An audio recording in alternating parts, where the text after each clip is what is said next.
pour répondre maintenant à votre question qui est relative à la majorité présidentielle à laquelle j'appartiens, je dois dire que je suis outré et très gêné par ce qui se passe.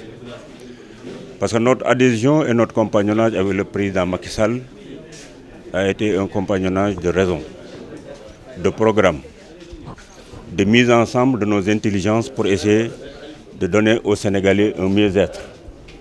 Et c'est pourquoi nous avons bâti campagne. Nous avons convaincu des Sénégalais en leur exposant un bilan et un programme pour l'avenir. Donc, tout ce qui se passe actuellement impacte sur nous. Parce que nous avons convaincu des Sénégalais en disant ceci.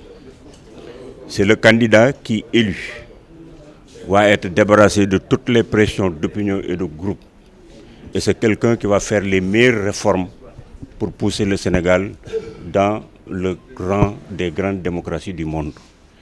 Et que ne subissant aucune pression d'opinion ou de groupe, il va avoir un mandat de réalisation de 5 ans qui vont être beaucoup plus profitables que les 7 ans qu'il a eu à passer.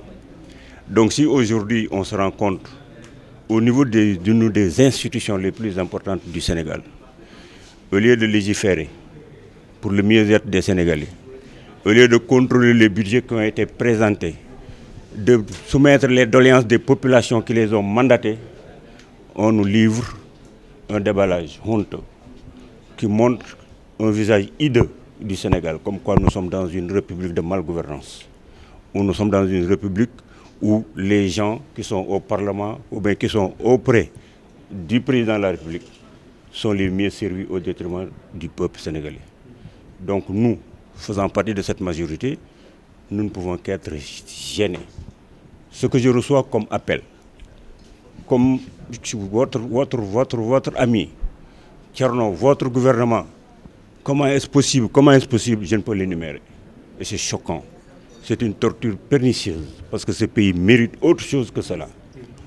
Nous avons accompagné un président de la République qui a été élu, qui doit exercer un mandat de 5 ans, qui a proposé un programme.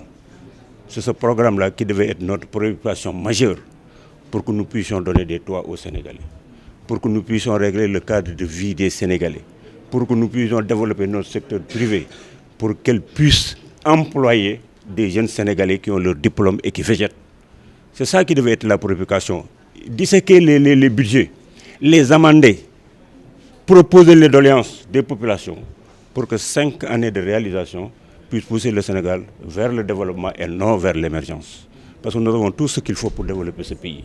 Ressources humaines de qualité, richesse, et puis une stabilité et des régulateurs que sont nos confréries. Donc nous avons tout ce qu'il faut pour aller vers le développement. Mais on a un problème de team. Il faut choisir les gens qui sont compétents pour porter les projets. Le président de la République peut avoir une vision. Il a une vision. Il a un programme qui est décliné par rapport au diagnostic, par rapport aux objectifs. Il a un problème de mise en œuvre.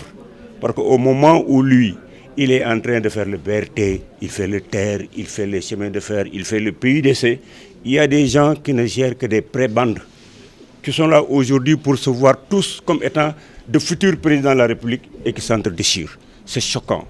Mais la meilleure réponse devra venir du peuple, de vous, cette jeunesse-là. C'est vous qui votez, vous les femmes, c'est vous qui élisez.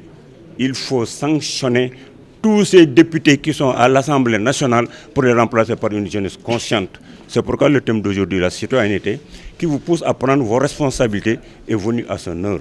Et la coalition Adiana, pour résumer, est outrée par ce qui se passe à l'Assemblée nationale. Et il faudrait que nos camarades de l'autre camp comprennent ceci. La première chose que les gens doivent comprendre, c'est que le Sénégal est un patrimoine commun.